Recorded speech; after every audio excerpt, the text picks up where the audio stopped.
everyone. Welcome to another exciting commentary podcast. I'm Captain Logan. And I'm Brandon. Brandon, Men in Black 2. All right. Finally doing the initial sequel to Men in Black.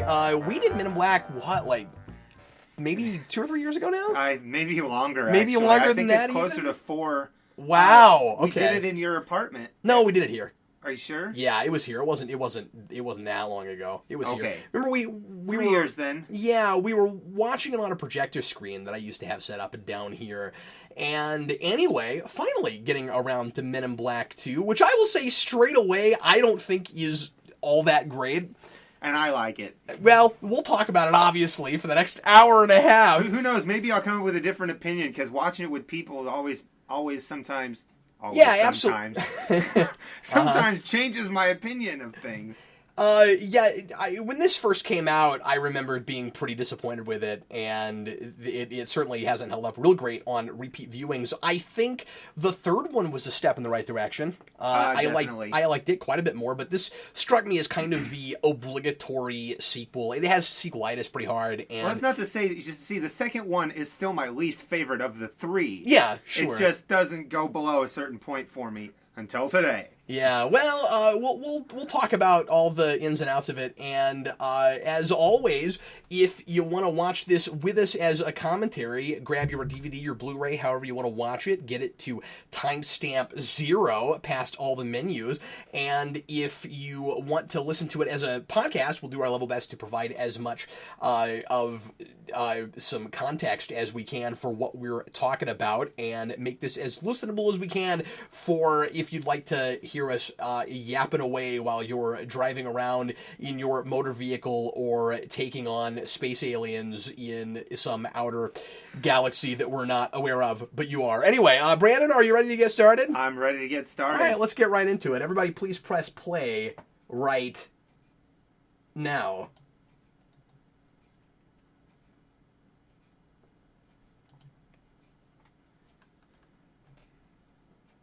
Here we go with a great joke. Is that this one or the first? That's this one. What, the... Oh, this is the first one, isn't it? No, they do that with the first one, yeah. Okay. Yeah, with the... Oh, no, they do it here, too. I think they do it in both Columbia places. Logo, yeah. I'm forgetting, but I think they do it in both places. Oh, maybe not, because you wouldn't even know what it was the first time around. That's true. Yeah. Anyway... Hey, look, it's that guy who played the general in, what is that show? It's that show. Seventh Heaven. I love how that's shot. You can make everything seem more mysterious by shooting in side profile and then having an actor look directly into the camera and then doing it again. Indeed. This is a great reenactment, by the way. Perfect aliens. Doing it as a home video kind of thing. Yeah, not actual aliens here. As if we couldn't tell. Brandon, right away, part of my issue with this movie is that straight away it's another artifact plot. It's another kind of MacGuffin thing. Everybody's after an object. It feels like we didn't really have an idea so much as just, well, we wanted to make a sequel. You could definitely call it that. That's what it is. I love the guy with the afro. That's awesome. What is that, a garden hose? Yes, that's a garden hose. I feel like I made this movie in high school. Tin foil. Like the fake Men in Black guns. Saved. People saved. By the Powerpuff Girls. But yeah, I think one of the reasons, Brandon, that I found this so disappointing was that it came out so far after the original. It feels like the really obligatory just repeating ourselves sequel you would have gotten like a couple of years later. Just for the sake of the sequel. Yeah, exactly. And, I love Barry Sonnenfeld, and I think the man's hilarious, and he's got a lot of the same sensibilities that I have, so I guess I just hold the man to a particular standard. You know what I'd love to see Barry Sonnenfeld do? What's that? Anybody came back and did either more like sequels to this movie, because we never got any more, or redid it. I'd love to see him come back and do Hitchhiker's Guide to the Galaxy. I think he'd be perfect for it. That'd be great, actually. Although he's not really doing a lot. Since I saw the movie Hitchhiker's Guide to the Galaxy, days. I can't really see anyone playing that robot other than Alan Rickman, and unfortunately... Oh, yeah, but you got to remember that's Alan Rickman doing a voice that sounded very similar to what he sounded like in the radio plays. Oh, really? Oh, yeah. So, I mean, I hear why you're saying that, if that was your introduction to that character, And but to be fair, that was Alan Rickman trying to be really faithful to something that had come before him. Okay. Well, he did not invent the sound of that character. I mean, it's very distinctly Alan Rickman, but it's also very distinctly Marvin the Paranoid Android. Gotcha. 2002. Oh, boy. But yeah, this was, 7 years after the original? What did that come out, 95, 96? Ooh, it seems about right, yeah.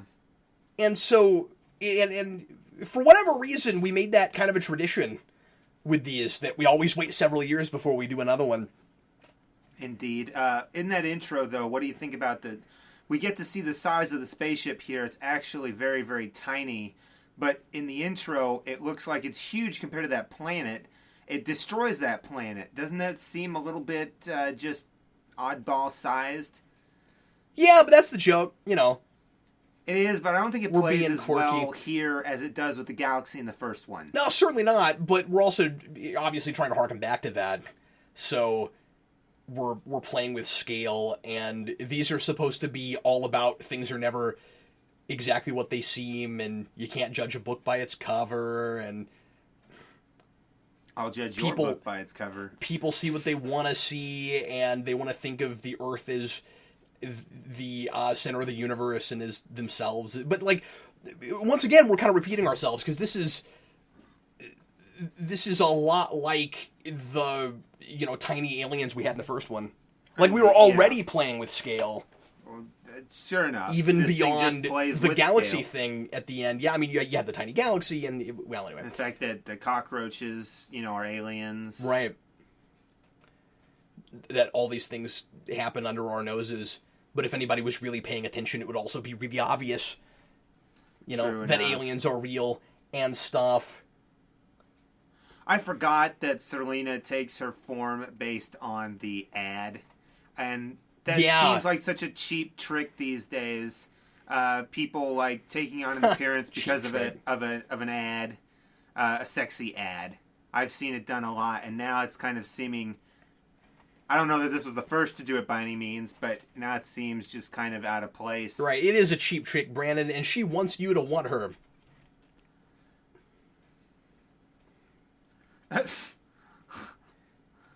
That is kind of a cool effect, so that's though. It looks good. Everything coming together. And that holds up just fine. Yeah, that's very... But once again, this is very Edgar again, right? I mean, not that she's taken the form of another person. I mean, she didn't, take a body. But we're doing the kind of disgusting just bug thing... But it's a worm this time, and that's very Edgar suit. Yeah. Yeah, exactly. It is a rehash. It just feels like we're kind of repeating everything, and that we're not being real creative. And a lot of that, again, is the overarching plot here. It gets really cookie cutter, and it gets really obvious where we're going from the very, very beginning. Like, when we have that setup, and don't get me wrong, that is a neat way to get that exposition out of the way. But when you have that sort of setup, it's real obvious. It just feels very Hollywooded. It's just real obvious, real quick that we're not we're just not being thoughtful enough and being and really using our imaginations, and that it's all about coming up with some kind of excuse just to bring Jones back.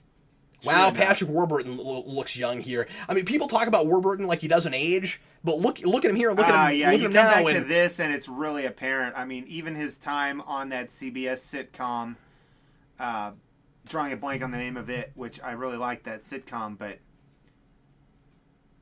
this is probably my favorite part of the whole movie. Oh yeah, me too. So that's really not. That's saying a lot compared to how much the rest of the movie. I say I like this movie, but that's another reason that I think it gets really. It was really disappointing for me, is that my favorite bit was in the first 10 minutes. Yeah. I always love the aliens having regular innocuous names. Indeed. This is this giant worm guy who could eat all of New York, and his name is Jeff. How do you feel about the fact that he's a huge worm and he just travels the subway tunnels as if he were like a worm in the bloodstream, like a parasite? It's a cool idea. I don't know how nobody notices him. He's well. Is He's it just an stays in unused? New York, he's a New York parasite. But is it a part of it that nobody uses anymore? Like, say, does he know exactly when the trains are running so that nobody ever sees him? Well, probably. I would gather to guess he can read the signs about which way to go and which way not to go. It's like you may pass a subway train in the subway, but like these guys, he's about to pass by and they don't even notice him. Yeah, and I get that that's funny, but it's also going maybe a little too far. Perhaps. With the whole, nobody sees them, because pretty much all these aliens are in disguise. But this is typical New York City, though, too, movie wise, where nobody's paying attention. All I'm saying is that if you had a subway right in front of this one and it was following it, you'd notice it. Yeah. Although I don't know if you'd ever have that. I don't know how subways work. I've been in a subway. I don't know if you would ever. I don't know if you would ever have two subway cars in that close proximity to each other. Not within. Okay, they subway move pretty cars fast. are train cars put together, so they could just be assuming it's another train car at some point. That guy looks like he's already possessed by an alien. Yeah, that's Edgar times 2. He wants some sugar water, Brandon. That's a pretty cool effect. Yeah, it's really inconsistent, right? Some of this looks pretty good, some of it still holds up okay, and some of it didn't look good at the time. That's true. Some of the green screen in this scene is abysmal. But yeah, all of this is fun, establishing how in control and used to all of this Jay is now is handled pretty effectively, but that's part of what that's part of what kind of makes it a letdown for me later, Brandon, is that he really should be our K now. And Yes, K coming in and kind of taking over again deflates all of that, and we could tell a story where we're dealing with that. We could make it all about how he was supposed to go into retirement, but he just never does. You can make it kind of a Batman thing and make him like Nightwing. And we don't, where it's like, well, that's not exactly the same sort of thing, but I just mean where you have, this, where you have this character that is the mentor character that never lets you come to the next level and take his place like you ought to. That's certainly the truth, but I will say this scene perfectly illustrates, that while he hasn't lost his sense of humor overall, he still feels the need now to berate them for being New Yorkers in typical New York fashion. Yeah, you're right. They wouldn't listen to him. You're right, because it was all about the empathy before. Right, and it totally was. And now that's the thing, is that I felt like the first time I saw this, I was seeing him having gained a little bit of what K was. Oh, yeah. And that he was starting to get maybe... Karachiti's not the right word at that age, but you know what I mean, where he's gotten a little bit hardened now. Was the word I was going to use, that's right, yeah. Absolutely. And he feels underappreciated. I like going back to the park bench. Not only does he feel underappreciated, but as we're about to find out, he's sick and tired of having to choose new partners. Yeah, like nobody takes to it like he did. Exactly. That's another thing we could have explored more, though, is why it was so easy for him. And like, easy is not the right word, but why he took to it better than other people, and it was easier for him than it was others to give up his whole life. We didn't really explore much about his family and stuff in the first movie. Right. We didn't get that till the third movie. We got some of that in 3, and I'm glad we did that, but it was kind of too little too late, right? Because there's so many years in between them. On some level, yes, but at the nice same we time, I feel there. that was a great way to wrap up their relationship in the end, and while it's retroactive, it did kind of work for me. I thought Sonnenfeld, you can call this self-indulgent or you can call it bold. I don't know which. That he would bring in Patrick Warburton and have a big joke for the 15 people that actually got to see any of the 9 or the 7 episodes of The Tick that were actually aired. Because, or I guess 8. Because not only was it aired at random times some, and they didn't always put it on when it was supposed to be on, right. And they aired it out of order like they do a lot of other things. Not that the order was that important with that show. There was one episode that didn't even get aired, and that was a year before this, and I don't know if it was even out on DVD yet. I'm not sure if that release had happened by the time this movie came out, but the Agent T thing is one big joke for Sonnenfeld and everybody that happened to have seen that show, and he's just playing the Tick again. And we just saw a shot of the diner from the outside. This is one of my favorite jokes in here, is that the diner has the UFO from the first movie in the roof. That's pretty fun. They've hid it in plain sight, much like in the first one, they hid the real spaceships. With the World's Fair? With the World's Fair, that's right. So it just goes to show you, if you look around, this is hilarious. He's going to neuralize him, and he's just crying. Now, as having said earlier that my favorite stuff is in this movie is the Agent T stuff, partly just because he's doing that for me, because I'm one of the 15 people that watched that show at the time. Yeah. A lot of people have watched it now, and I wonder how many people have gone back to this movie. Oh, holy crap! It's a joke about that show. Having said all of that, obvious, though? Having said all of that, I don't know if his name is Agent T, and he's playing exactly the same character. But having said that, I don't know that I would have wanted to see the whole movie with this pairing. Right. I think you had to do this. I don't know that you could have made that work. Now, you could have had Warburton play a different sort of character that's still silly and bumbling, but is a better agent and makes more sense to be in that role and as Jay's partner. Because I would have liked to have seen... I think that Tommy Lee Jones could have been a part of this somehow without coming back and returning to exactly the status quo. Let me say that, and I'll put a pin in that, and we'll come back to it later. Right. But I would have liked to have seen an actual partnership with Jay and somebody else. Sure. Go for any enough of it. For any length of time. And this idea that he has these high standards that nobody can fill. And I don't know if I'm right about this, but maybe maybe that's supposed to imply that he really misses Kay and that he needs somebody to come back and fill that role again. But he's very much in charge, and I resist that real hard. That seems to be a sort of forced character thing just to make, bringing Kay back more, make more sense for his character. But that's just an excuse to bring him back. That's not what I'm talking about. But just in having some sort of character reason that we would be more okay with that happening. Okay. But again, we're not exploring very much, anyway, how it would deflate everything Jay's working for that Kay comes back. I mean, he's irritated about it, but we make that more of a... It's more about the jokes than it is about the story. I don't feel like Men in Black was that way. I feel like it balanced that better. Better than this movie, certainly. And also, the humor's not, in general, up to the same caliber it was in the first one.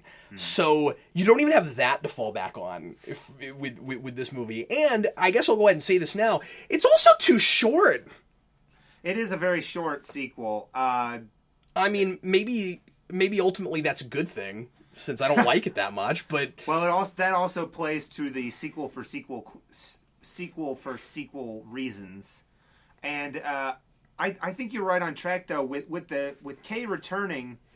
Jay is he would have worked himself through the organization, and now he's kind of the guy who's been there a while, at least a few years, and then we get Kay back, and then Kay's automatically, right on top of him again, just his seniority and everything. And even that is sort of forced and didn't have to be, where, Jay's going to walk in here, and everybody's going to treat him like they treated Kay, and he's kind of big man on campus now. And something about the way that's handled seems just too easy and simple. Yeah, a little bit. Kind of a pass. The guy in the front just told him, he goes, "I see you neuralized another partner." That just goes to, that's a truncated way of saying you've been through a lot of partners since K. It's not working out, so what's the deal? I mentioned Hitchhiker's Guide to the Galaxy earlier, and I'm not sure that the two-headed henchman guy isn't a callback to Zaphod Beeblebrox. It reminds me a little bit of that, and the effect doesn't look good enough to do it. Johnny Knoxville's character? I don't think, yeah. You're and right. also, that guy could have played Zaphod Beeblebrox. True. I mean, I love Rip I Torn. mean, you don't beat the version we got in Hitchhiker. I mean, in the big budget movie, but.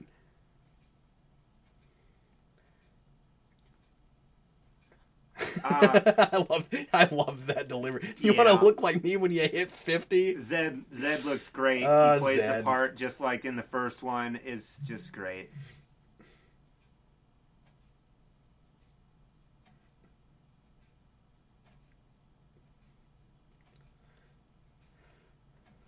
I always wonder how the letters work. Where when you run through all, because like you've got to have more agents than this over time anyway. Sure. And I don't remember if Men in Black 3 had double letter ones. I know there have been double letter ones in other incarnations of this. Okay. But what I'm wondering, no, I'm talking about Jay right now. But what I'm wondering, I'm talking about is okay. He's a double letter one. Is if you run through the alphabet and then you start back over at A, or if it goes double and then triple. Boy, that's a good question. You'd get out of hand at some point, I would think. Definitely out of hand. Because if we just go in order, that means there's only been 10 since he was drafted. But there were already people there. Oh, wait, no, it wouldn't work that way, though, because J would be a letter beneath K. Right. So it's just whatever's available. Probably. Okay. Probably at the time, yeah. It's probably sort of like a... Pretending on their It's sort of just like a title. You just give whatever's available. Well, like, J was his first initial in the first movie. So that's right. At least where that came from. That's right, but there I mean, it wouldn't work that way with everybody, because right. what if you got a Paul and then a Peter, and then... And then a Mary? Here's the pizza place. We get to see the front of it. The alien just died a little bit ago. That was interesting because we had no reason to believe he was an alien at first. Then all of a sudden he's destroyed.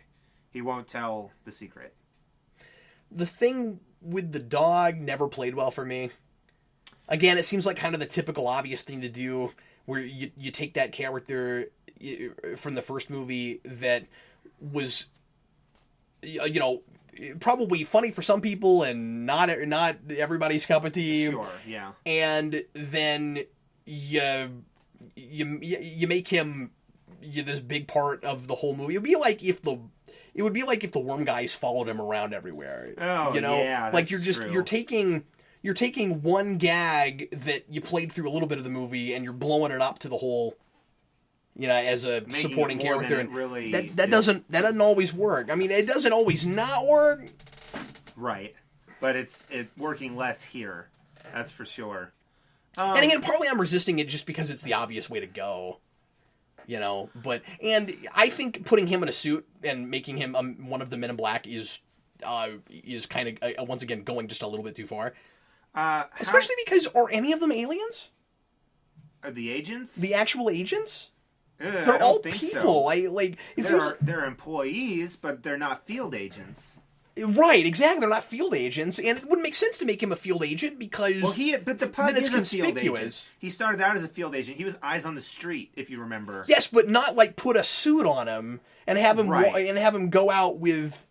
He's not wearing a suit right now, but you know what I mean. Yeah. Like, wouldn't it be really conspicuous? You'd have to neuralize a lot more people. With the exception of you dress your dog up like that. He's a cute dog. People have done that, but it's kind of lame. Brandon, that doesn't play. He's an agent who's constantly pretending like he works for various government agencies. It doesn't make sense that a dog would be following him around. And obviously, we're just doing that so that we can have the cute cartoon dog character. Yeah, naturally. How convenient is it that Selena showed up the day before the light's supposed to leave Earth? That's a good point. Yeah, that never. Well, wait, does she not know that it's there somewhere? She does. She got there, but he goes, "You're too late." The alien that's dead on the floor in the pizzeria. He goes, I don't remember, because we're talking over this. I don't remember, and I haven't watched this in a long time. How exactly she even tracked it here in the first place. I don't remember that either, but I think she knew it was on Earth and she just had to get there, but she's looking for Kay, if I'm not mistaken. And he's just like, "You're too late, it leaves Earth tomorrow." Oh, it was like the 30th anniversary or something. They explain that later, I think. So how are neuralizer toys not way more popular? I almost made one myself with a flash mechanism from a camera one time. I mean, I'm sure they've put out nearly screen-accurate ones, and I've seen a few Men in Black cosplayers here and there, but it's not a real popular thing, and you'd think that it would be a novelty thing that you'd see a little bit more often. Maybe it has to do with the fact, well, at the very least, you'd see one that didn't flash, and you would think you would see one that was out there, but you're right, they just weren't that popular. Like I said, I know they're obvious joke. Yeah. Especially for this time period. Who let the dogs out, Cap? Unfortunately, Barry Sonnenfeld. I just think he made some poor choices. We should do an intervention. Oh wait, this was years ago. I don't know if we've gotten past it already. We probably have, but there's that. Another thing I don't like is the like quick one-line dismissal of L. Yeah, we're past that. And it's just super disappointing because that's the movie you'd want to see, and I don't know what the history is of that. Maybe they couldn't get the actress back. I don't know what exactly the deal was. But I wish we hadn't Vicky Veiled that. Yeah, he basically said he was like, yeah, well, Elle wanted to go back to the mortuary, so I helped her with that. And they make mention of it right when he says he got rid of T. Yeah, we at least could have made it interesting. Oh, of course. I would have... I get it if you want to make this movie and you can't get that actress and you don't want to recast her, so you do something else. I understand if you're limited and you're stuck and you can't do that character. Although recasting it wouldn't have been that big of a deal if you found the right actress, especially this many years later. That's true. Now, that would have been the movie to see is her not taking to MIB and wanting to go back. That would have been the movie to make. That's interesting, or maybe... I mean, I don't want to just sit here and write movies, but with that character, it would have also... Although, she seemed like someone who had the right kind of, sensibilities and affect for that job. Mm. But you could have had a thing where she didn't like the way business was done there, and maybe there was something she was picking up on some sort of moral ambiguity or something to the way they did things, and that it, the system had gotten kind of stale. And I mean, it is this covert government agency that there's no oversight for, so it'd be really interesting to do that movie. Yeah, and I think you could still make it a comedy, and you could still do funny things with it, but to do sort of DS9 with Section 31, sure. and questioning the validity of this agency and the fact that it's been running autonomously all these years. Right. It'd be cool to do that movie. You could do that with anybody, I guess. I'm just, I'm spitballing. I just thought of that and thought it would be interesting to mention. But Elle was obviously set up at the end of that first movie where if you were ever going to do another one... She was going to be the one. And they made me like her. Indeed. And she and Will Smith had quite a chemistry. Another thing you could have done is not had Tommy Lee Jones in this at all and done a lot of parallels to him with her. Right. Because they automatically had, especially in personality and just in the whole, deadpan, dry, pretending to be completely emotionless thing, they had that in common. Indeed, they did. Can I say really quickly, scene right before this where Jay realizes that Zed is talking about Kay, Zed says, he goes, I had my best agent carried out. How did Jay not immediately understand that was K? He had to have another line before he had to say, oh, he's working at the post office. Excellent point. He's working at the post office. He's like, oh my goodness. That is dumbing characters down to make the audience feel smarter. Right. I think. Yeah. So, I don't know if this was intentional, but I think it's hilarious that Kay is working for the United States Postal Service, not either of the other agents or of the other companies in the private sector, and his last name is Brown. Well, I think how's he not working at UPS with a name like Brown? I think they give some explanation behind that, like this is where they send old agents to retire. I get that. I just think it's funny they chose that name instead of Brandon. Yeah, okay. They named him Brown, and he doesn't work for UPS. Yeah. That's hilarious. Indeed. How do you like the joke where that automatic feeding machine is actually an alien inside? Yeah, that works. I enjoyed that one too. This movie is just a whole lot of wow. That's futuristic. This is actually beatboxing that Will Smith is doing, and the other guy is also beatboxing. Right.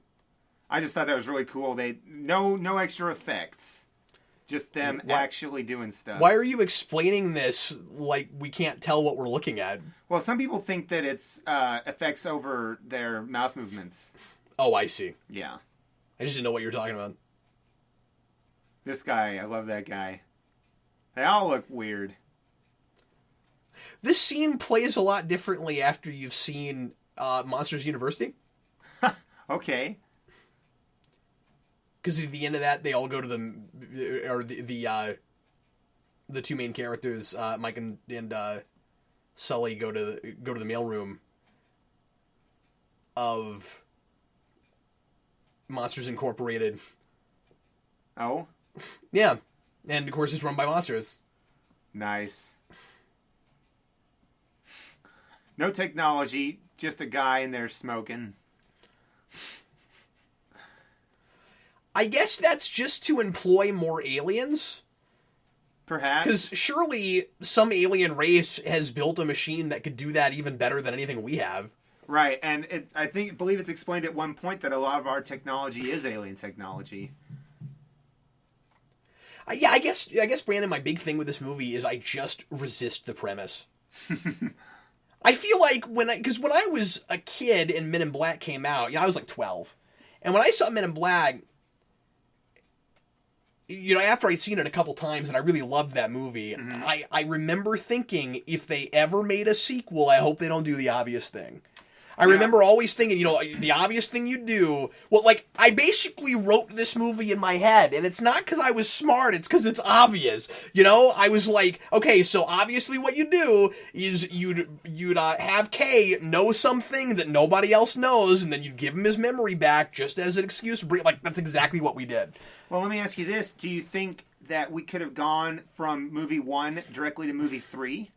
We have? I think we could have. Yeah, or something entirely. like it. Yeah, absolutely. Although, I might have enjoyed having something in the interim and then have Tommy Lee Jones' character come back in the third one without being any more than referenced here, right? Sure. It would have been really cool if he bookended it. So it is if you had a trilogy, then the whole thing is. And you try to manufacture it so you were actually kind of telling a story in 3 acts after that first one, then you'd have Agent J as your protagonist. And that's the problem, too, is that he clearly is supposed to be the protagonist, right? They are sort of dual protagonists in the first movie, but it's a passing the torch movie, which is always kind of neat. Especially looking at things these days when it's not a sequel, but your movie in the first place. That's a passing the torch movie, right? And that it's this guy retiring. Yay for Michael Jackson. Yeah, it makes sense though. Michael Jackson's played an alien and another thing, a scary movie. One of those, and every time he does, it just cracks. When I first saw this, I assumed that it couldn't possibly be him. I was like, "There's no way he would do that." Right? And it's him. It's totally him. Yep, he did it. It's absolutely great. Michael Jackson, I mean, a lot of people didn't realize this, but he loved a lot of geeky stuff. Oh, yeah, absolutely. Michael Jackson was a big fan of Sonic the Hedgehog. He apparently did the music for Sonic 3, and nobody knew it for the longest time. I didn't know that. Yeah, there's some news about that in recent years that's come out that I only recently became aware of and did a captain's log on it, and then everybody was like, yeah, that's old news.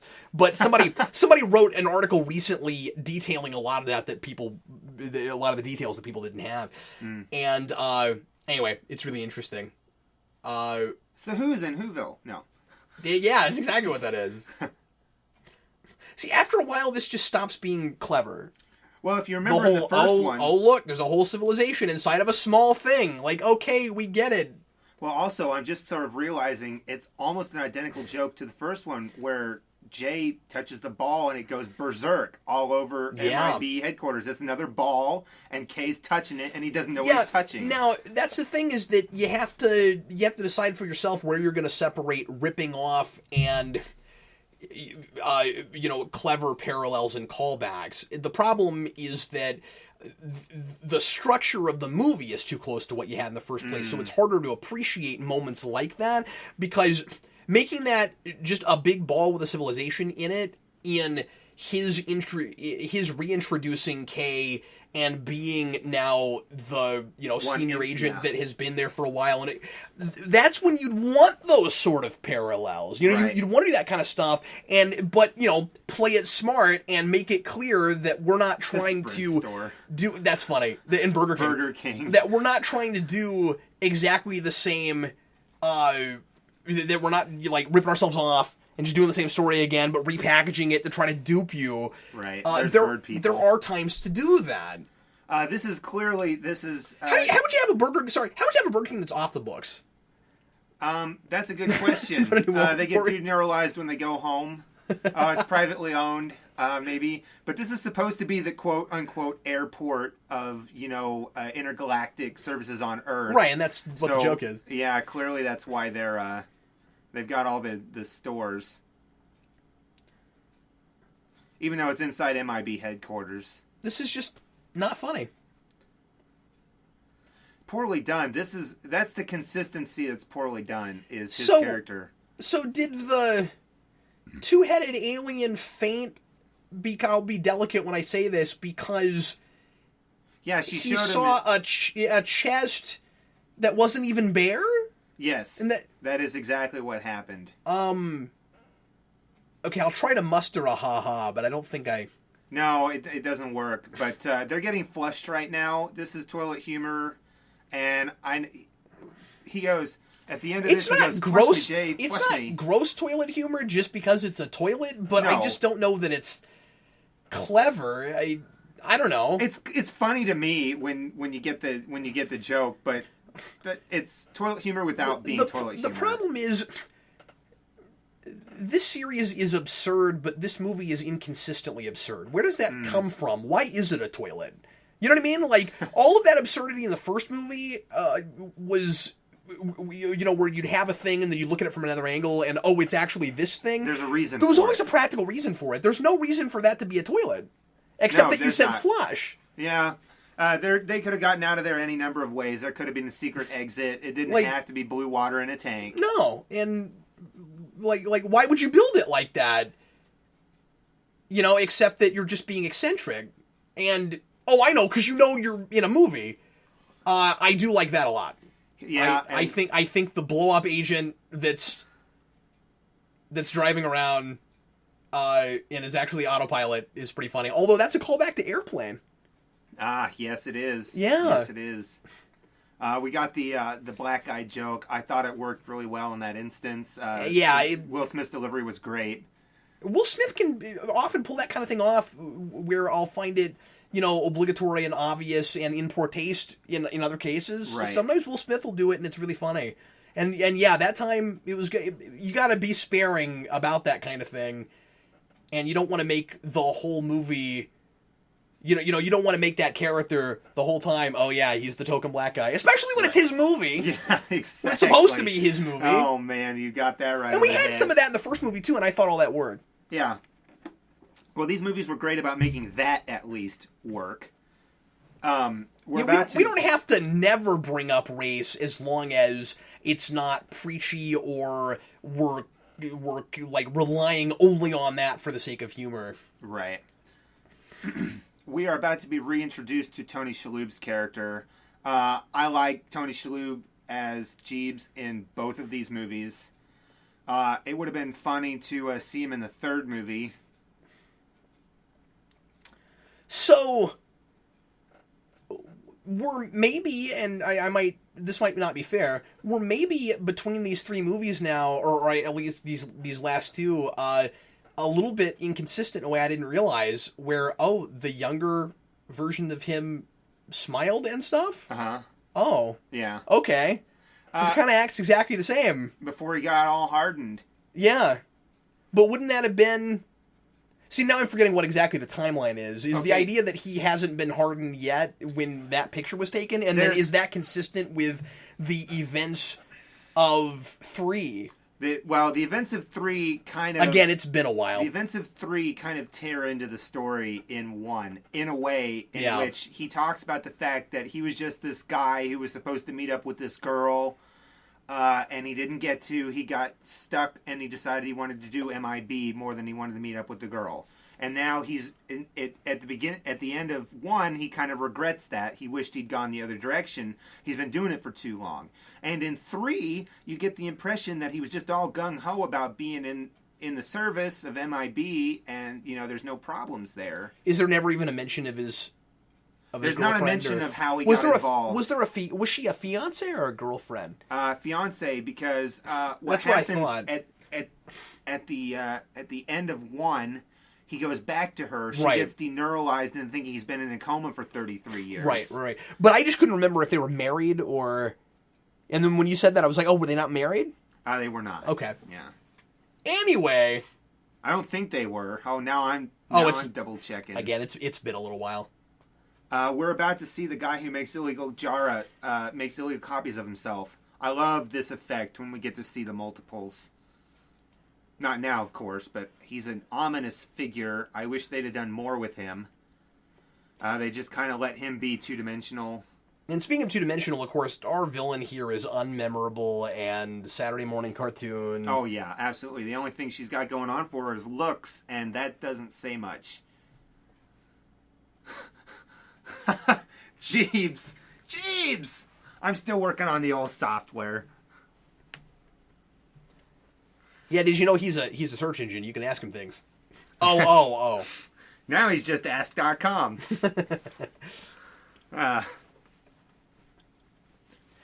See, it's weird because... That's why I say that all the time. Make it happen, Captain. I'm saying this movie... Yeah, it's not like that's the only place you've ever heard I that. know, but it's because of Even this before that I this. say it. Oh, okay. This... I said, like, we're 40 minutes in, and I said this movie is... Are we really? Too short, but it doesn't feel like we've gotten much accomplished. No, we haven't. Yet. And that's the problem. And the other thing, it gets tedious because it's like an origin movie again for a while. Would you say that's a callback to Ghostbusters where they knock power out across the city? There's a lot of movies that do that. Okay, they're back up and running, and he's shaking around. I love the ejection scene on this. You make the whole thing a Rube Goldberg machine. Yeah, this is great. He just... The smoke out the ears. Tommy Lee Jones just lying there on the ground. It's like he baked or boiled or something. I guess if you put this in a context that I found more compelling or, clever in the first place, then I would even react to that in any way at all, Brandon. But I mean, like, when you're saying it's funny, I'm just watching kind of an obvious, slapstick live-action cartoon scene. Well, I don't know. I'll tell you what, though. That I can't believe how endearingly you're talking about that. It's like, okay. I just like that it's Tommy Lee Jones in that position, looking like that. But this didn't make any sense. He's not back yet. His head hasn't come back, and he shoots Tony Shalhoub's head off. Tony Shalhoub is looking right at him. He should have seen him hold... First of all, why does Kay even have a gun yet when he doesn't even know who he is? That's a really good point. And, he doesn't know what it's going to do. He should not have a gun yet. He shouldn't even have a noisy cricket. Right, exactly.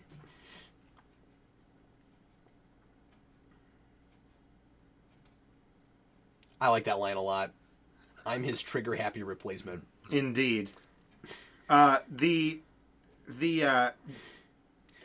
blooper reel for this scene is hilarious. All the things that he calls this alien, a Balchinian. He's got a scrotee. Just hilarious. Brandon and I have kind of different senses of humor. Yes, it plays well here. I'm not always for that particular type of humor, but they've obviously made him look that way for a reason. Oh, hey, look, he's a Jim and Arm. Yeah, he is. Huh. Bend him. Oh, yeah, that's kind of funny. But yeah, there's just not enough meat to latch onto, and that's of course what this is really missing from the from the initial film. Well, it's not as novel an idea either.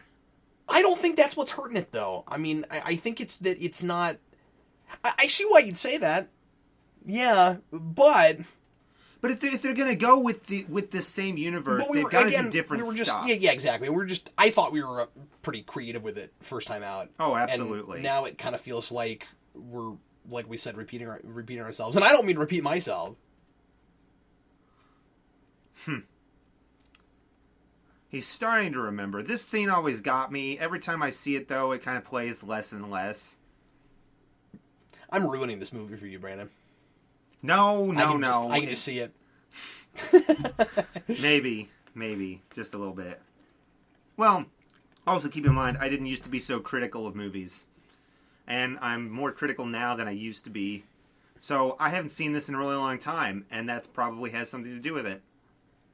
Yeah, well, I mean, I don't mean to be overly critical. I can always, I can take a movie on its own terms and appreciate a thing that's obviously, like this, trying to just be an entertaining, fun, escapist movie and isn't about telling a really deep, involved story. In the first movie, it's not a super deep movie or anything, but it's got a story I can sink my teeth into, and I care about these characters. And Indeed. Here, they don't really feel as much like care. I mean, these guys are playing them the same, and so that, I think, goes a long way to elevating the material and maybe even keeping an audience engaged and with it and thinking that it's better than it is through a lot of it, or expecting the movie to get better as it goes along.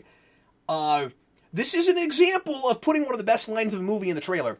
Old and busted new hotness was the thing they sold this movie on. I did not realize that. Yeah, man. Oh, wow. And that is the big thing I always quote from this movie. Oh, yeah. It's a go-to line for that movie, for sure. Old busted hotness. My sister and I say that back and forth all the time. There are a couple of really memorable lines in this. That's one of them. The other one is later on when Kay says, "What?" It is just a line delivery. What is a Game Boy? I don't remember that line. Oh, just wait. It's when the PlayStation controller pops out of the car. Oh. I love that. I love that the car has a PlayStation controller when it used to have an 8-track player. Nice. That's pretty great. I just can't believe how long it's been since this movie came out, Brandon. And I feel like that with a lot of stuff now. This movie is 14 years old. Oh, boy. I can't even get my mind around it. Oh, boy. It's almost half my life. I mean, look at the cell phones. I could be Agent M. Agent M. That doesn't stop being funny either. Nope. I mean, like I said, you've got... What is that? He's jumping and kicking. Yeah, I don't understand that. We've gone too far now. Yeah, that doesn't even make sense in this universe. No, Zed is a human being. Yes. Yes, How's he doing that? What is he, Scooby-Doo now? What's going on? Scooby Zed. But that's what I'm saying is, you've got flashes of what this movie could have been, and you've got flashes of what it is. You've got these, comic genius. See, the problem is, this kind of thing is always harder to deal with when it's the same team making such an inferior movie. Yeah. That always makes, especially because then once you see 3, like you said, it's like, okay, well, that's a little bit closer to what I would have thought you guys would have made in the first place. I mean, that's a little bit closer to your standards. I do think that Sonnenfeld is kind of a percentage storyteller, or a percentage comedian, if you will, where he'll throw everything at the wall, and as long as he can get at least a B-, he's done his job. So he'll go for the really lowbrow jokes. He'll throw out the puns that maybe land, maybe don't. But as long as he gets in enough zingers, then it works. And the problem is he just didn't hit that B- or B in this movie. Well, let me ask you this. This time it was a little bit more like a C-. Is this a movie that Sonnenfeld wanted to do a remake of, or the studio wanted to do? You mean a sequel? Or the studio wanted to do a sequel? Sonnenfeld has always talked about these as I always want to come back. So I don't know. I'm sure this is a thing he wanted to do, and he was just the right time. That's how they talked about Men in Black 3.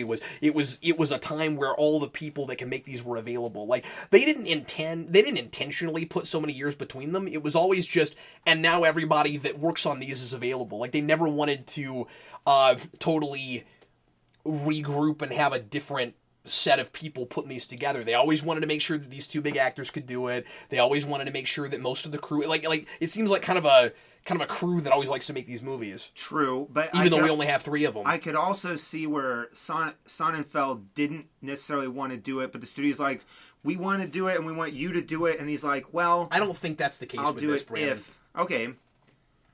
This is good where the pictures line up. There are a lot of things fun. Where that a lot of.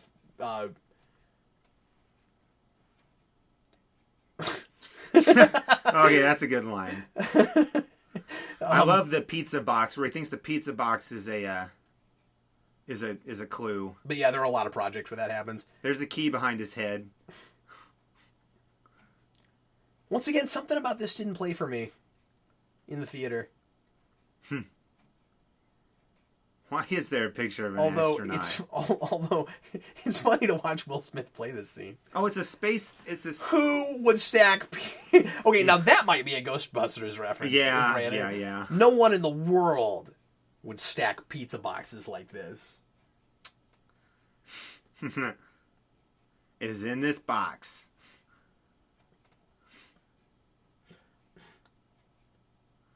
Like, why would he go ahead and say all of that? Okay, so a lot of I'm looking at the wiki for this. A lot of the problems with the humor here are with the scriptwriter, and Sonnenfeld had issues with some of the things that were in the script, so we can't blame him entirely. Okay. And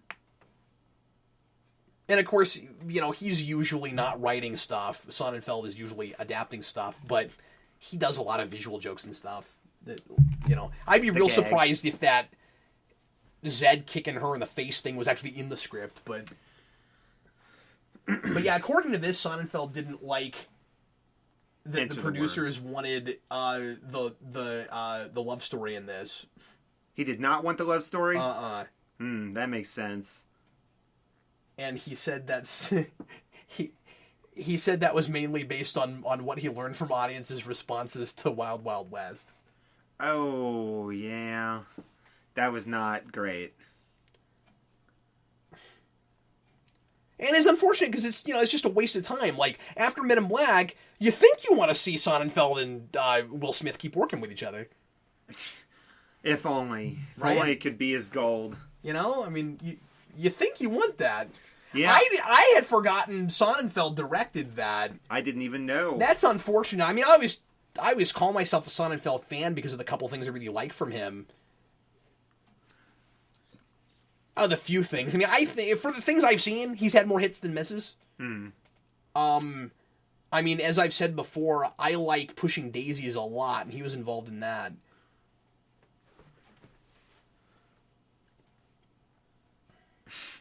He can't tell the worms apart. They all look the same. This is one of those examples of a thing that we do just because it theoretically looks kind of funny in a frame. But if you were in that room, you wouldn't think to stand like that. You would immediately sit down. Yeah. No one would go in a room and stand like that. Heck no. And they're doing I've been that, in rooms like that just to kind of it's very Willy Wonka and the Chocolate Factory. Indeed. I try to get in a Willy Wonka reference in every commentary, Brandon. I'll start counting. There's one. No, I just need the one. I mean, there could be more later. No, I mean, I'll count the next one we do. And I don't think this movie has anything reminiscent of a Wonka Vader or anything, or fizzy lifting drinks. Here's a good question. Yeah. If the Light of Zartha is like 30 years old, how are these lockers been in Grand Central, like, not checked for 30 years or something? They'd be in much worse shape. Yeah. It's like, you've got all these things that everyone ignores just because they're plot points. Right, and these guys have apparently been in here for 30 years, and they recognize Kay as soon as he opens the door. I do like, okay, can you see? That's pretty funny. Yeah. The Light Giver. There's a lot of stuff in this that's kind of amusing out of context. Oh, the Timekeeper. What did I say? The Light Keeper? The Timekeeper, yeah, and then Timekeeper. And he's got the digital watch. This is a good joke. It plays well for what it is. But yeah, this idea that everyone's in denial and they want the world to be the way that they've been told it's supposed to be is a thing that only goes so far and is viable. I dig the set inside this locker. Yeah, it's great. Cool looking. And I like how they all go towards the... Be kind, rewind! The... Whoa, wait, there's a pretty great line coming up here. 2 for 1 every Wednesday! 2 for 1 every Wednesday.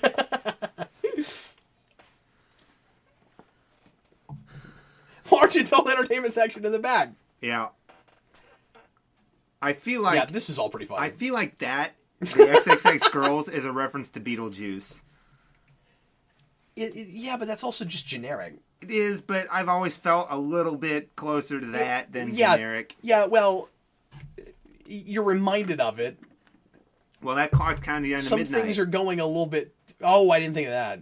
Okay. Yeah, well, that's fair. It's kind of down to when the light needs to be off first. Yeah, and see, I've only seen Beetlejuice a couple times, and I'm not a big fan.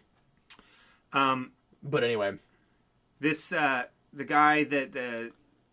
yeah, what else has he been in? Well, he was in the first one. He was the mortuary worker, and he got stuck to the ceiling. He never got deneuralized. That's why he's such a big conspiracy nut in this movie. Okay, that is cooler than I ever gave him credit for. And you don't think about it. I didn't even realize it. No. He knows about all this stuff, and that's the reason why at the beginning we get that reenactment video that they play here for the Light of Zartha, is because he's researched this stuff. David Cross, he was the worker with Elle in the first one. Yeah, no, I get that, yeah. And so, I just didn't get that before. Oh, no, yeah. We all know what you're talking about now. Well, yes. So this one plays for me here. He knows who they are. And they are, now that they're giving him something else to do here, they're clearly patterning him a little bit after the lone gunman from X-Files. Yeah. He should recognize Jay, though. And this would have been a year after, I think a year after, or maybe a couple years after, their spinoff was tried and failed.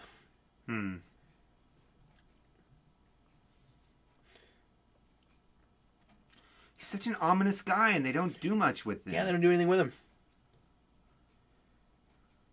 Gad Bob. How is that guy not played by Mr. Home? That is a very tall trash can robot. Yeah.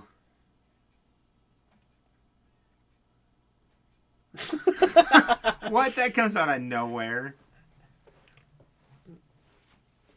Yeah. There are things in this that I'm sitting here laughing at and then thinking, yeah, I don't like that. But then I laughed at it, you know? Like... there's a bit of that.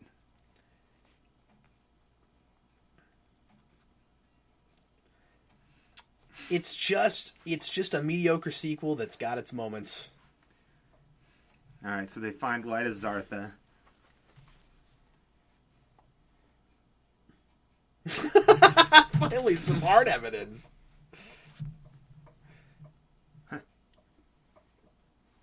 See, I didn't need that. I didn't need the probing line. Like, yeah. Again, it's the obvious thing to do. Sometimes you get these movies where it feels like the people making them aren't actually big fans of the subject matter and what they're making fun of and lampooning so much as just they know there's an audience for it and they're playing all the stereotypes and cliches. What's weird is this is made again by the same people that did Men in Black, and I didn't feel like Men in Black was that way at all.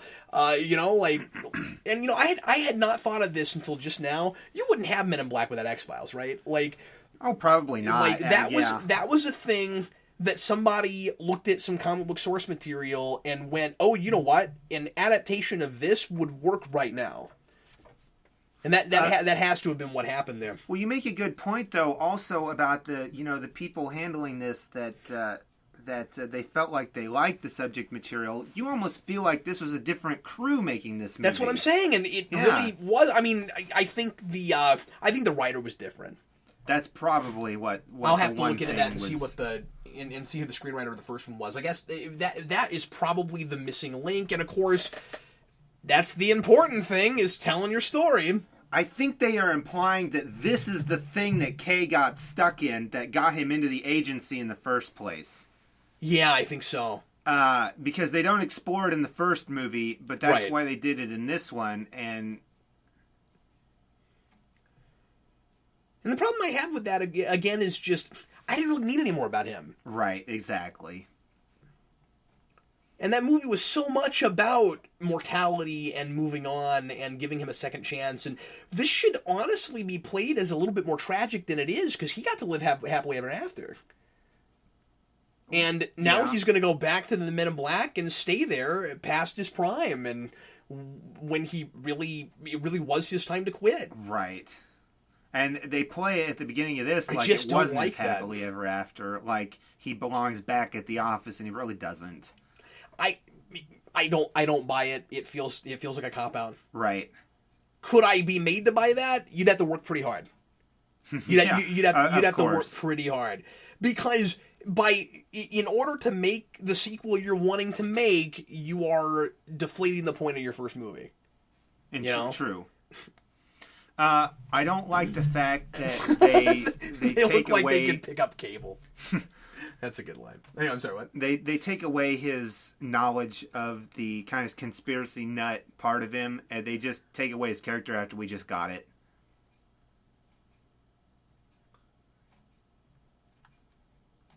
Wait, they did what to him?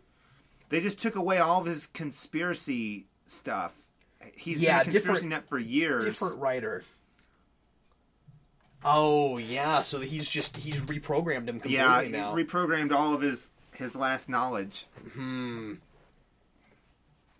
That didn't come out of my mouth right. And so the joke is supposed to be that he's being irresponsible and he doesn't realize it, but of course... And I don't mean to take this stuff too seriously, but it's not straight up farce. We had a decent dramatic element to the first movie. So it does make him a little bit less sympathetic. Right, exactly. I mean, what do you want from me? It's a... You expect a little bit of consistency in the kind of storytelling you're getting, unless you make a movie that is of a totally different genre. But even then, you don't want to feel like people are out of character and stuff. There should be consequences for a thing like that, but then it's done just for a joke, so you don't want that either. You know what I mean? Like, exactly. Just don't even go there. But yes, it was a different writer. Ed Solomon, who I'm not familiar with, wrote the first Men in Black, and he got lucky there, because he was also responsible for the Super Mario Brothers movie. Oh, boy. Charlie's Angels. Now You See Me, which you remember we didn't like. A lot of people like that movie. Oh, we didn't like that. And movie was awful. They're working on a sequel right now, by the way. I've heard. I did not. I know people like that. We didn't like it, but he did write both the Bill and Ted movies, so he has that. Okay, cool. So clearly he needs to be doing, Half a chance. That's a funny joke. Yeah, it's the obvious joke. But yeah, but obviously he should be making these kind of, for lack of a better term, lowbrow farces that have their that are, you know, really satirical and can be smart in their way, but are also just, you know, really silly and out there. Okay, answer me this. He didn't pull himself together until Kay mentioned it. He could have done that right after he got cut in half. That's true. Just laying there in two pieces, and he goes, "That feels better." Well, hey, look, it's Martha Stewart. You should have done that. This is pretty funny. This scene. This is typical MIB right here, hiding stuff inside somebody's place. But is it? Why would they do that? Well, they've got stuff around town. I mean, Jeeves has his stuff hidden in the first movie. But why would they have it in somebody's place?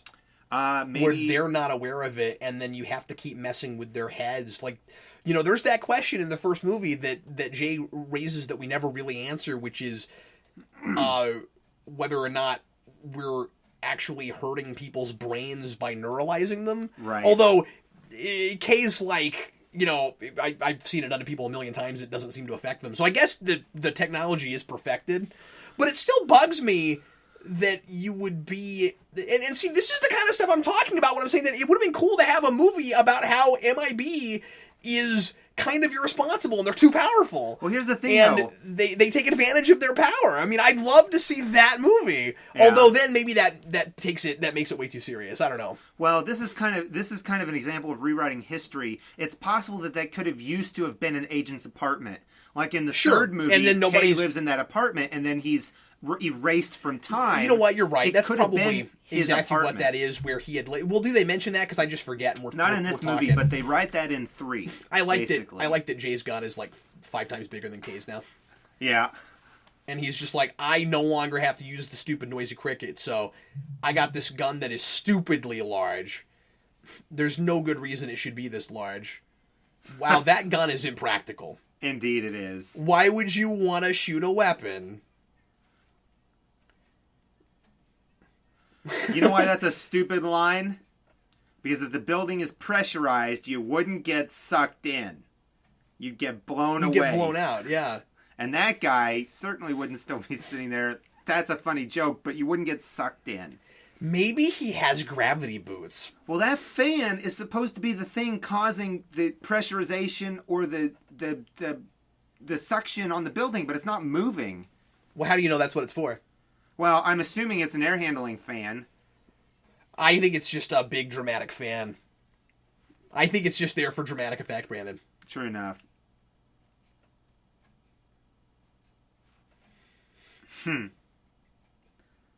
We're finally getting somewhere, and the movie just hasn't had any action in it. And I mean... Aside from Zed kicking... And you realize we're already in the third act. We are 20 minutes to the end. Yeah, It feels like we just got started.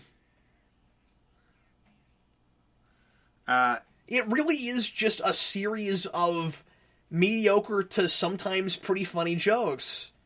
But I say sometimes, very sometimes. Yeah. Sonnenfeld times. That's right. Is that bulletproof glass? I don't think he's strong enough to do that.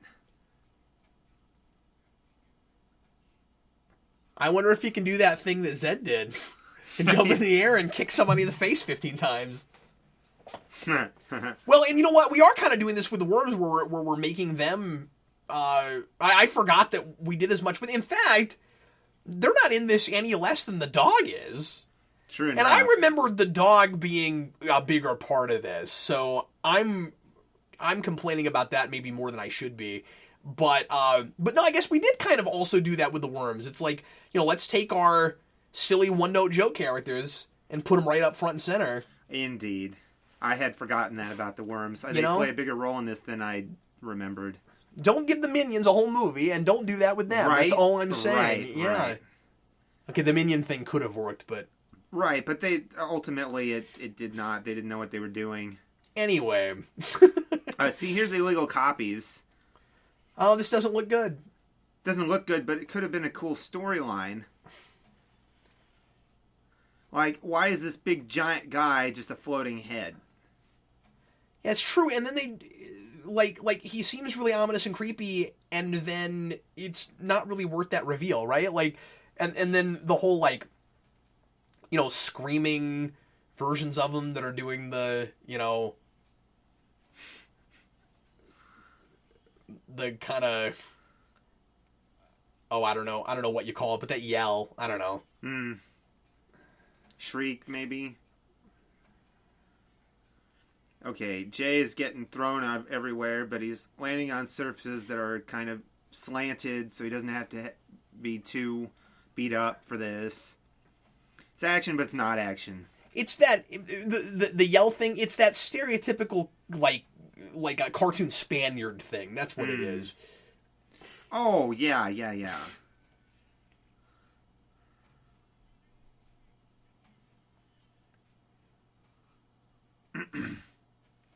He should have been aiming to hit that guy.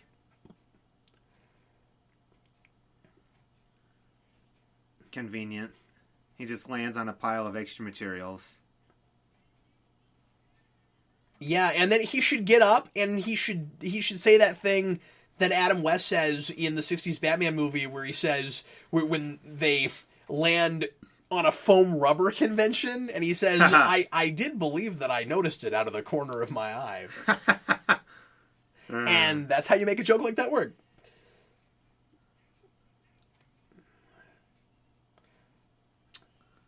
Well, this is interesting. Yeah, I mean, I feel like I'm supposed to be laughing at the silly floaty cartoon guys with weird Spaniard yells, but it's not funny. He found the same thing twice. Oh, yeah. You're right. It's just giant tubing. And see, now I'm supposed to laugh because, see, he can't get out of it, Brandon. See? Isn't that hilarious? Oh, totally. Look, he can't... Look at that. And he's only got 10 seconds, and the only thing between him and stopping that is bouncy tubing. Mm-hmm. You're supposed to be laughing, Brandon. I'm supposed to be. Yeah. Slams you across the room. That was hardly. That was a little Alan Rickman. I'm supposed to be. I feel like I've seen her in some stuff too. I'm sorry, not Serlina. Not Serlina, but the love interest chick. I used to know her name. It's not love interest chick. It's Rosario. Yeah, and I saw her name. I just don't remember what else she's in. I don't either. Like, telling me her name's not helping. I don't remember what else but I've seen her in stuff. I feel like even recently I've seen her in something. It's The Matrix. I'll find out. Oh, that is Rosario Dawson. Okay. Yeah, Rosario Dawson. Yeah. Well, she's in Daredevil. Okay. You need to watch Daredevil, Brandon. So I've heard from you and others. She's a recurring character in that, yeah. Okay, who's she play? She plays the night nurse. Oh. Of course, Serlena's not dead yet, but, you know, we haven't even seen Serlina all that much in this movie. Yeah. She takes over MIB and she stays there. That's because she's a plot device, like pretty much everything else in this. You need some kind of a bad guy. You need your conflict, and there it is. Oh boy, where'd she get this device? I mean, we're not even trying to make that threat interesting. Why couldn't he push that button? Like, why isn't that? Because of the ongoing gag that Kay must always push every button, I guess. Well, Jay pushed it in the first one when he wasn't supposed to. Or, no, Kay pushed it. Did Kay just now push it and he wasn't supposed to? Is that yeah. There's the PlayStation controller. Yeah. And he can't use it because he's never played video games before. They had to land on top of each other. I like that. I think that's funny. And, see, that's one that works okay. And, I mean, okay, you have to sort of bring something to it, but it makes sense with stuff we had in the first movie. I might be giving this too much credit and reading too much into it, but you had a lot of things in the first movie that we learned came from alien races, and the idea that a PlayStation controller, or video game controllers in general, were originally something that flew spaceships totally works. Yes. That's definitely a good gag. So they don't tell us that that's what it is, but I imagine that would be the idea, right? Sure. Of course. Well, they come from all the technology they use comes from some alien stuff. Yeah. So absolutely. That one I like. I mean, like that makes sense in a way that the stupid toilet thing doesn't. Yeah, exactly. Unless that's some sort of intergalactic toilet bowl reservoir thing. Yeah, and it once again we ripped off Airplane, but it works. Here's your line coming up, right? Here it comes.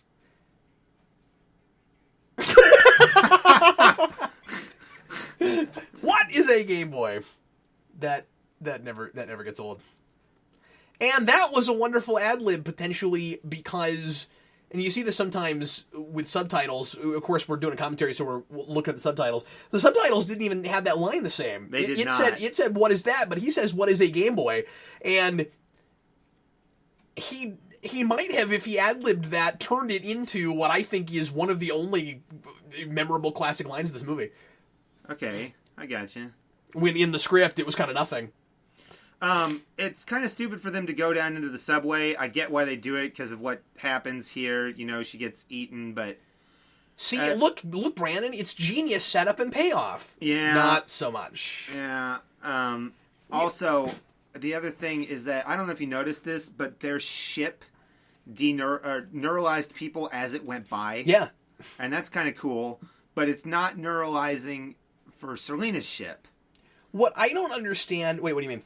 Well, Serlena's ship's behind him. Uh-huh. I don't know if the neuralizer... Does it only work on people? I mean, does it only work on humans? No, but I mean, well, no, I don't think so. However, the neuralizer neuralizes for things you've just seen, not the things you're about to see, and she comes after they get neuralized. Oh. So do they still know they've seen her? That's a good question. I also don't understand... This is a thing we're pretty inconsistent about. With the neuralizer... Mm-hmm. I don't really understand why sometimes you need to explain something to people and wipe their memory telling them what you're replacing it with, and sometimes you don't. Like, sometimes you can just flash people, and sometimes you have to flash them and then tell them what you'd rather them remember. And that's a time where you just flash people. Okay, well then how do they remember it? Like... Yeah, exactly, yeah. And we had that, like, mass neuralizer thing in the first movie where it went to that block of people, and then you had somebody at a megaphone that was like, okay, here's what really happened. But you need that here, right? So the only thing I could see is that it flashes everyone, and they stand there and you know... they got nobody. They stand there and stare off into space until a Men in Black agent finally shows up and tells them something. Maybe that's what it is. Maybe, yeah. Because they do have... But Men in Black's on lockdown still. Like, so they're going to be standing there a long time. That might mess with their heads. Where'd all the other agents go? They never came back when they took control of the station again. Once again, this is pretty predictable. I don't think anybody was surprised by this plot point. By this this kind of twist that she's the light. Well, it's about to start raining again too. What? It's about to start raining because when she cries, it rains. Oh, that's right. Not it. She cries when it rains. When she cries, it rains. That was a whole setup, and this is the payoff of that. I guess it rains a lot more often in New York than it... Oh, is that the whole joke? Is that it rains a lot in New York? Okay. Oh, is it? Is that... Maybe. Is that what they're doing? I don't know. I feel like that joke would work better in Seattle. I was going to say, is New York really known for its rain? No, Seattle is. Yeah. That's what I'm saying, but... I'm grasping at straws here, Brandon. Yeah, that's just what we got going on. That feels like it's kind of out of nowhere. So is this worm. And then, of course, you had... Not really, though, right? Because this is your formula. Yeah. And it's your formula from the first movie. We had our big bug that we fought, and then we thought we beat it, but then... Oh, it's and Serlena. now it's a plant... Oh, that's right. That's right. She destroys Frank. And again... What's his name?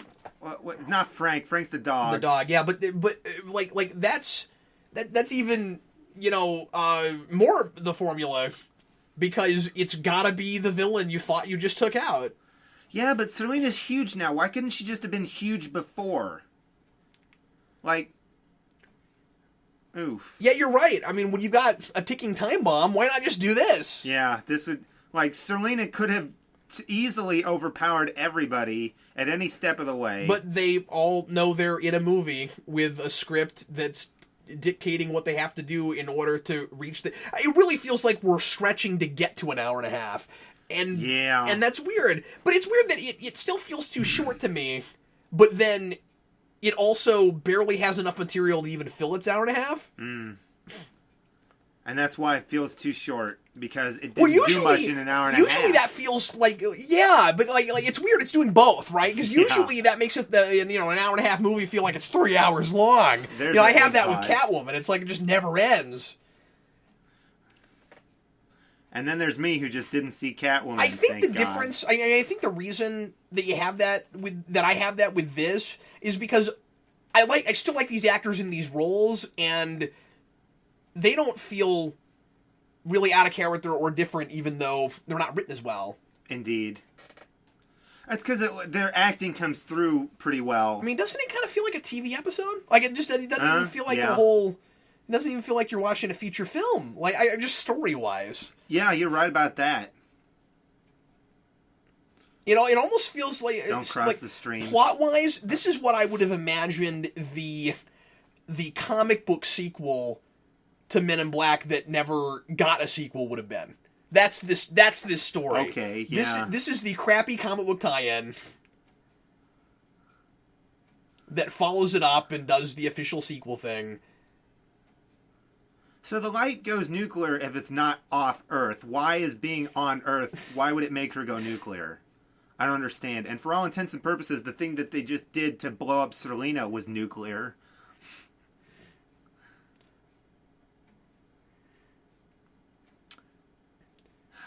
Well, Earth's atmosphere makes things nuclear, Brandon. Oh, of course. You didn't know that?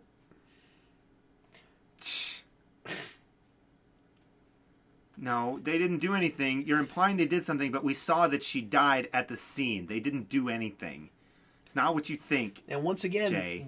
Why are we just immediately assuming that, yes, you're gonna... And okay, they neuralized the whole city. Yeah, why don't you just do that every time? Because it doesn't seem to really affect people. It's just we're not really worried about the responsibility of that, but then we sort of are also, and it's all for the sake of jokes, just whatever works in the moment. Anyway, go ahead. Oh, I was gonna say, I always like the word deneuralizer way better than neuralizer, so that's why I keep messing it up every time I say it. In this, I'm like, start with deneuralizer, just rolls off better.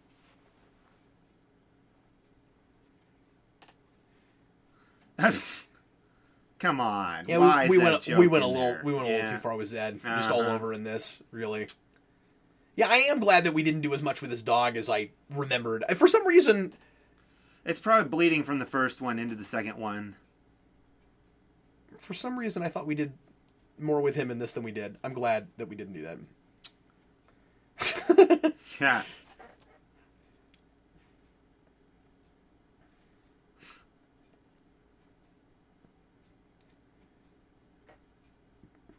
But yeah, there's a lot of throwaway lines to explain things because story secondary. So, Kay is staying with the Men in Black because he, real life didn't really take to it. But we're not exploring that. We're not really talking about it. I don't buy it. Yeah, and that ending didn't work either. Way too bad CGI, and it's a double beat. I mean, not a double beat, but it's repeating the idea from that first movie. Nobody's looking at that and going, oh wow, that's really clever. That right, exactly. And also the other reason the world is bigger than we thought. Yeah, we've done that. The other reason it doesn't work for me is because the little creatures in the Grand Central Station locker, that one locker is their whole world. Whereas in this, when they open the locker, the whole locker set is the whole world. We're on a planet. I don't even understand how that works. Unless it opens to another dimension or something. Like, that would work. But they if that was didn't the idea. Like that. So yeah, but it doesn't even feel consistent with the marble thing at the end of the first one. Yeah, no. I don't get it. And that was pretty bad CGI too, but at the time it looked fun. I actually like Will Smith's song in this one. I wish he'd done one for 3. Oh, yeah, that would have been great. I hate that we didn't get one. Or at least I don't think we did. We got one for number 1 and one for number 2. Yeah, thanks, Brandon. But nothing for number 3.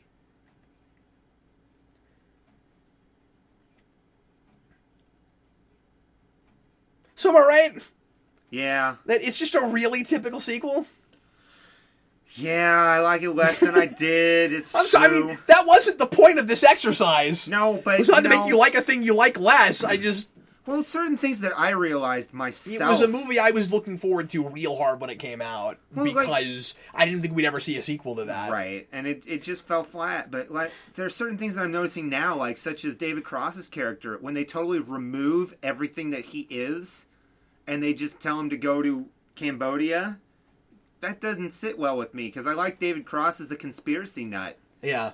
I mean, what's he gonna do now that he's got this store that he runs and all these movies that he's not interested in anymore? He's like, why do I have these?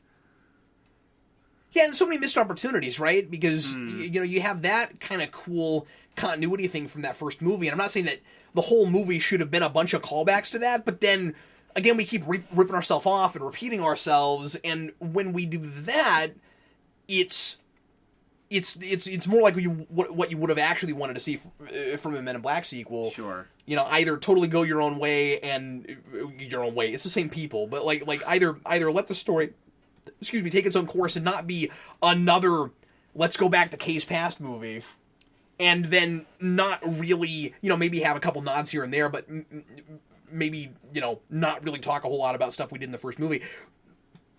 It really should have been a totally different kind of story. Sure. I mean, still in the same genre and stuff, of course, but just tell another story. And I'm thinking maybe it would have been... It's weird because usually what you do with a sequel like this is you try to get bigger, and sometimes that becomes really problematic. Mm-hmm. I kind of feel like...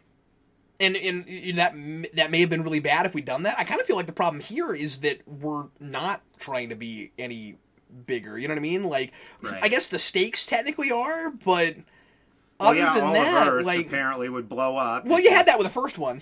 Yeah, yeah, that's true too. You did already have that. I just can't remember if here it was even more than the Earth, but. Well, okay, look at David Cross's character for a second. It would have made sense to me if David Cross had if David Cross had sought out MIB after the fact, and then he had tried to be an agent. Wouldn't it have been cool if we dealt with sometimes the neuralizer,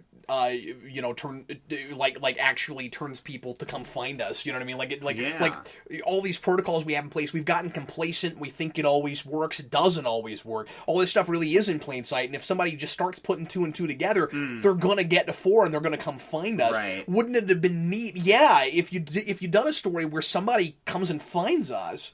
I'm not saying make that guy an agent necessarily, but it would have been neat for if somebody comes and find us. What do we do with that? Well, especially with the whole they have to go to him anyway. It would have been fun to see him in the beginning of the movie, and then like they're like, oh my god, what is this guy? And then they let him go, and it's like, oh, we really had to deal with him again. Well, we could have made that a framework thing. Why did we open the story with that tape? And then halfway into the movie, we see where the tape comes from. Wouldn't it have been kind of cooler? Yeah, that never sat well with me either. If we maybe opened with it, like, what if this guy was? And again, I don't mean to rewrite the movie. You watch a thing like this, and it's hard not to think of 1,000 cooler ideas because we don't have a lot of ideas here. What if you had him like opening, say, like some kind of little movie theater or something in his basement where he has people come and he shows them tapes and stuff, and he's got this big like conspiracy nut like kind of group going, and he starts to build this thing where he's getting a bunch of other nuts to believe in this Men in Black thing. Yeah. And then maybe a cult. Yeah, not necessarily a cult, but just a club, and then maybe it starts to, get the attention of people who aren't already conspiracy nuts, but they see something to it, It'd be really cool to see the investigative reporter Men in Black movie, What if we got... The one who writes for the tabloids? Yeah, no, somebody who works for a regular newspaper that starts to piece things together. Oh, yeah. What if you sort of like, again, this is a Daredevil reference, but somebody like Ben Urich, and you have like a Ben Urich type character that goes, this is for the audience's benefit, not yours, where somebody... No, I gotcha. Where somebody, starts to find out this stuff and wants to write an article, but they don't have enough proof, or they're trying to build proof. Something like that. It'd be really cool to see a Men in Black movie that is from the perspective of a total outsider through most of the movie. Like, Jay is our point of view character and our window into the world at the beginning of the first one, where we're learning about what Earth with aliens really is like through him. It'd be cool to go to somebody like that, but who spends most of the movie trying to figure it out. Yeah, it would be that would be a completely different kind of thing, of course. Hey, you wanna rewrite MIB2 and film it? No, just write another movie. That's the thing, is that, and the nice thing about doing another sequel after this is that this didn't do anything that made the franchise unsalvageable. That's true. It's just innocuous. It's just kind of, almost nothing. Like, it's like, because what if we'd have built on this movie instead of the first one? Oh my goodness. Well, the whole point of it is just get us back to the status quo of the middle of the first one. Like, that's pretty much all it's about. It's Amblin Entertainment. I should have known Steven Spielberg. Right. And they make a reference to Spielberg in the movie. Well, Spielberg produced the first one. Yeah, in fact, I think he produced all these. I totally forgot about that, and that makes sense that they make that reference. He goes, "Looks like Spielberg work." Well, kind of is Spielberg work. I forgot that. That's funny. Yeah, he says that when the two agents finally see that movie that we got in the beginning. There's some little fun jokes and some gems here and there, but like I said, just story wise, it's not a good movie. I don't think. Yeah, it's.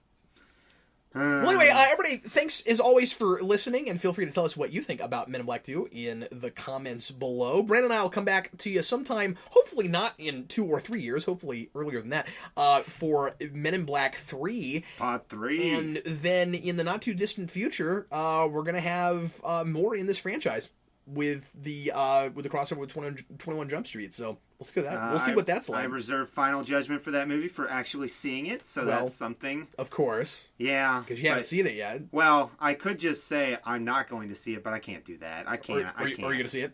Yeah, I'm going to see it. I will. Well, everybody, thanks again for listening. We sure appreciate it, and we'll see you again next time. I'm Captain Logan. And I'm Brandon.